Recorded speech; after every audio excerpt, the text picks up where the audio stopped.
वसुदेव सुतं देवं कंसचानूरमर्दनं देवके परमानंदं कृष्ण वंदे जगद्गुरु श्री गोपाल कृष्ण महाराज की जय।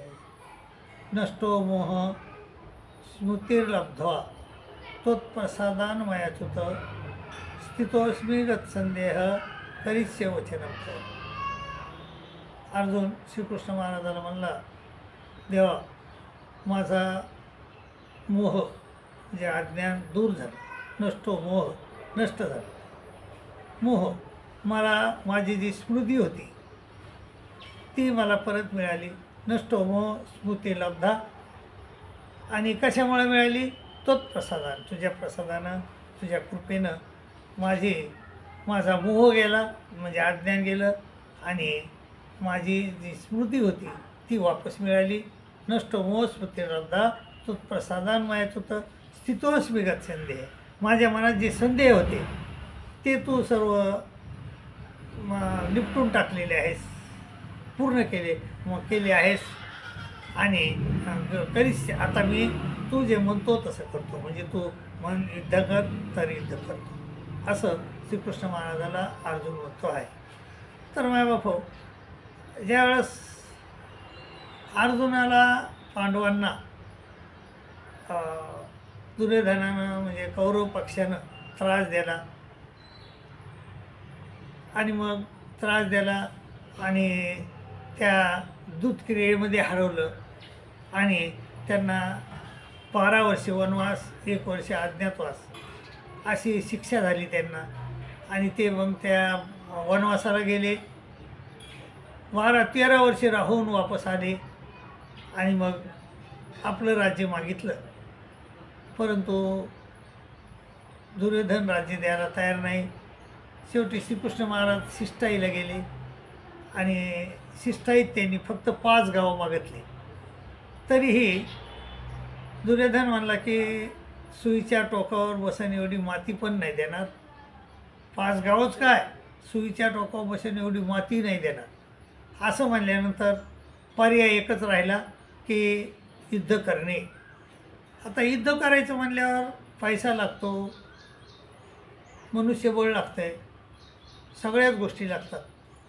त्यातलं काहीही पांडवाजवळ नव्हतं, कारण पांडव नेमकेच वनवासातून आले होते। पण त्यांचे जे पाहुणे लोक होते, सूर्यधारी होते, द्रुपद आहे, असे द्रुपदासारखे श्रीकृष्ण महाराज आहेत, अशा लोकांना त्यांना सहाय्य केलं आणि आणि ते 7 अक्षयणी सैन्य जुटू शकले पांडव। इतके म्हणजे त्यांच्या हातात कोणताही अधिकार नव्हता, काहीच नव्हतं, पैसा नव्हता, तरीही 7 अक्षयणी सैन्य त्यांनी जमा केलं आणि कौरवांनी 11 अक्षयणी सैन्य तयार केलं। धर्मक्षेत्रे कुरुक्षेत्राच्या रणांगणावर दोन्ही सैन्य समोरासमोर उभी राहिलेले आणि आता युद्ध सुरू होणार। तेवढ्यात अर्जुन म्हणला, देवा माझा रथ सेनयोरुभयोर्मध्ये रथम स्थापयमेच्युत याव देता निरीक्षयम योधुकामान अवस्थित कर्मया स दवे मस्मिन रणसमुद्यमे योस्य मानानवेक्षे एतेत्र सभागता। तुम्ही माझा रथ आहे ना दोन्ही सैन्याच्या मधात नेऊन उभा करा, मला बघू द्या माझ्यासंग कोण युद्धाला आलेला आहे। तर असं म्हणल्यानंतर श्रीकृष्ण महाराजानं त्याचा रथ दोन्ही सैन्याच्या मधात नेऊन उभा केला आणि त्यानं पाहिलं की माझ्यासमोर कोण उभे आहेत? द्रोण उभे आहेत, द्रोण ज्यांनी मला धनुर्विद्येचं शिक्षण दिलं। भीष्माचार्य उभा आहेत, ते ज्यांनी मला मांडीवर घेऊन मोठं केलं। मग असे लोक जे मला पूजनीय आहेत, तर असे लोक माझ्यापुढं उभे आहेत आणि मला त्यांच्याशी युद्ध करायचं आहे, त्यांच्यावर म्हणजे बाण मारायचे। आणि मग तो अर्जुन श्रीकृष्ण महाराजाला म्हणला, देवा मी युद्ध नाही करत, यो मुक्त अर्जुन संख्ये उपाविषेत आणि विसृज शिशिरम चापम सोग सविघ्न मानस।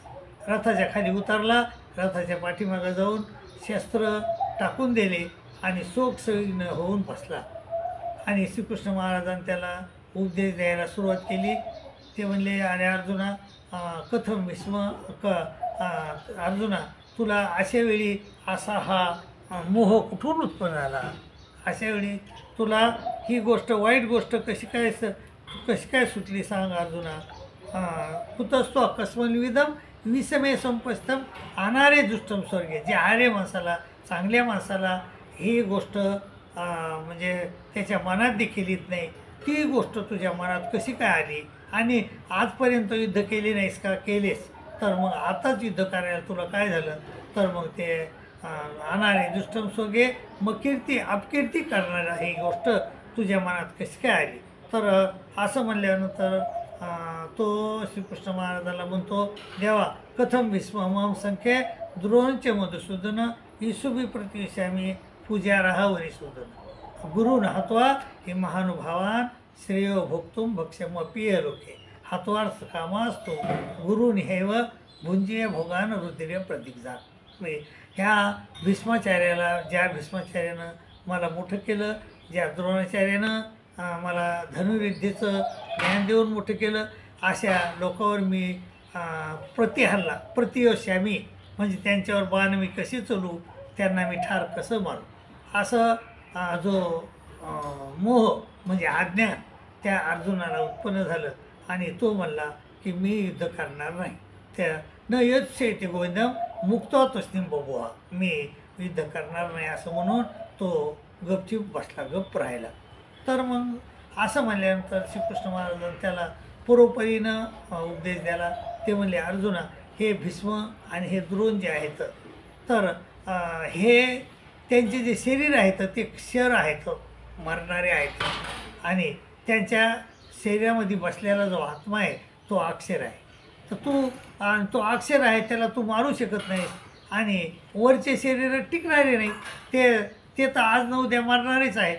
आणि अर्जुना, हा जो 3 लोक आहेत, स्वर्ग, मृत्यू, पाताळ, तर पाताळामध्ये मृत्यू नाही, स्वर्गामध्ये मृत्यू नाही, पण इथं मात्र जो जन्माला त्याला मृत्यू नक्की आहे, आणि जो मेला त्याचा जन्म नक्की आहे. जो जातसी ध्रुव मृत्यूम ध्रुवम जन्म मृतशीचे तस्मात परिहार्यते न तोम शोचितू मरसी. म्हणजे ज्याचा मृत्यू पावला तो निश्चित त्याचा जन्म होईल, आणि जो जन्म झाला त्याचा निश्चित मृत्यू होईल. मग ह्या द्रोणाचार्याचा, भीष्माचार्याचा जन्म झालेला आहे, तर त्यांचा मृत्यू निश्चित आहे. तर तू ते नैसर्गिक मरण्यापेक्षा तुझ्यापुढं उभे आहेत. आणि ते आज अर्जुना हे लक्षात घे की ते तुझ्यापुढं तुझे गुरु म्हणून उभे नाहीत. ते भीष्माचार्य तुझे पिता म्हणून उभे नाहीत. ते तुझे कोण उभे आहेत? ते तुझे शत्रू बनवून उभे आहेत. तुझ्यावर बाण मारायला, तुला ठार मारायला ते सिद्ध आहेत, तयार आहेत. आणि मग अशा लोकायला तू भीष्माला पितामह समजू नको, द्रोणाला गुरु समजू नको. त्यांना तुझा शत्रू समज. आणि ते आज शत्रू आहेत, शत्रू पक्षात आहेत ते उभे, आणि तुझ्या सगळं लढायला ते तयार आहेत. आणि म्हणून त्याच्याशी लढ. आणि जे अत्याचारी राज्य आहे दुर्योधनाचं राज्य जे आहे ते अत्याचार करणार आहे, आणि त्या अत्याचारी राज्याला नष्ट कर. आणि तू चांगलं राज्य इथं म्हणजे प्रस्थापित कर. हे तुझं क्षत्रियाचं काम आहे. तू विसरलास तू क्षत्रिय आहेस म्हणून, आणि तू काय म्हणतोस की मी भिक्षा मागून खातो. अरे मग भिक्षा मागून खायचं असतं तर लहानपणीच खायचं असतं ना, त्याच वेळेस संन्यास घ्यायचा. मग आता ऐन वेळेला युद्ध करायच्या, आणि आता तू म्हणतोस की भक्ष्यमपी हे लोके, तर तसं जमणार नाही अर्जुना. आता तुला युद्ध करावंच लागणार आहे. आणि जर तू युद्ध केले नाहीस तर तुझी अपकीर्ती होईल. अपकीर्ती चापी भूतानी कथयिष्यन्ति ते व्यायाम संभावित अशी कीर्ती मरणाधची रुची. तुझी सगळे लोक अपकीर्ती करतात, आणि अपकीर्ती झालेली तुला म्हणजे मरणापेक्षा जास्त वेदना तुला त्याच्या होत्या अपकीर्तीच्या. म्हणून अर्जुना तू युद्ध कर. युद्ध आहे कृतनिश्चय, युद्ध करण्याचा निर्णय घे. आणि श्रीकृष्ण महाराजांना त्याला परोपरी ज्ञान दिलं. दुसऱ्या अध्यायात सांगितलं स्थितप्रज्ञ कसा असतो, तर तू म्हणजे एकाग्र मन कर आणि लढायचा निश्चय कर असं सांगितलं. तिसऱ्या अध्यायात सांगितलं कर्म कसे असतात. चौथ्या अध्यायात ज्ञान सांगितलं. पाचव्या अध्यायात कर्म संन्यास आणि कर्मयोग सांगितला. असं सांगत सांगत तर तो तरीही अर्जुन हो म्हणायला तयार नाही, मी युद्ध करतो असं म्हणायला तयार नाही. शेवटी त्याला 10व्या अध्यायामध्ये विभूत्या सांगितल्या, 11व्या अध्यायामध्ये त्याला ईश्वरूप दर्शन दाखवलं. तरीही अर्जुन म्हणायला तयार नाही की मी आता युद्ध करतो असं म्हणायला तयार नाही. शेवटी त्याच्या 12, 13, 14, 15, 16, 17, 18 असे अनेक अध्याय गेले आणि बराच वेळ गेला. तरीही श्रीकृष्ण महाराजांनी त्याला पूर्ण ज्ञान सांगितलं, पूर्ण. आणि तरी अर्जुन तो म्हणायला तयार नाही की मी युद्ध करतो म्हणून.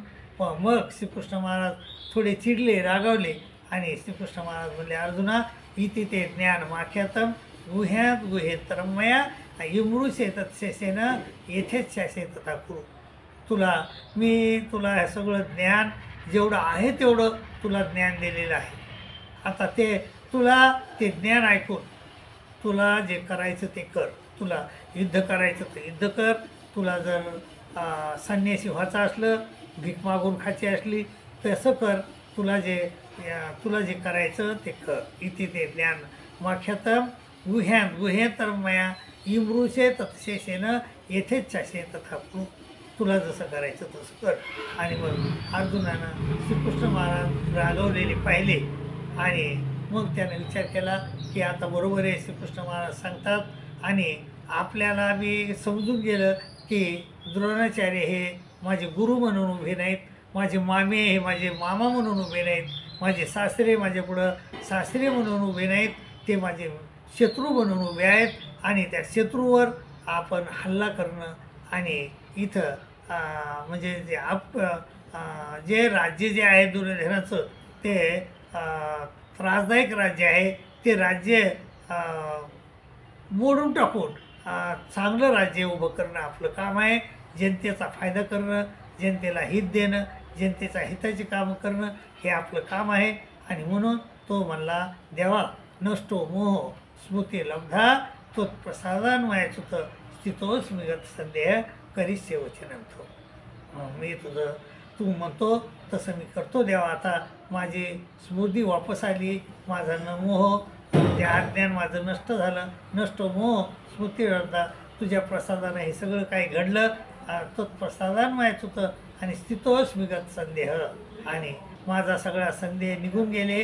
आणि करिष्ये वचनंतो, आता मी तुम्ही जे सांगितलं ते करतो. मायबाप अर्जुन तयार झाला आणि अर्जुनाला श्रीकृष्ण महाराजांनं जिंकून दिलं, म्हणजे जिंकून दिलं आणि सार्वभौम राज्याचा अधिकारी त्यांना केलं. त्या मायबाप तुम्ही देखील जर परमेश्वराचं चिंतन कराल तर तुम्हाला देखील परमेश्वर आपल्या स्वरूपी लीन करून घेऊन सार्वभौम राज्य देतील असे मला खात्री आहे. त्यामुळं तुम्ही देखील श्रीकृष्ण महाराजाचं चिंतन करा, गीतेचं पठण करा आणि आपलं भलं करून घ्या अशी विनंती करतो. आणि दुसरी गोष्ट म्हणजे आपलं हे देवल ऑफिशियल चॅनल आहे. हे गीताशास्त्राचा प्रचार आणि प्रसार करणारं एकमेव चॅनल आहे. तर ह्या चॅनलला सबस्क्राईब करा, शेअर करा, लाईक करा अशी विनंती करतो आणि इथंच थांबतो. दंडोत प्रणाम, दंडोत प्रणाम, दंडोत.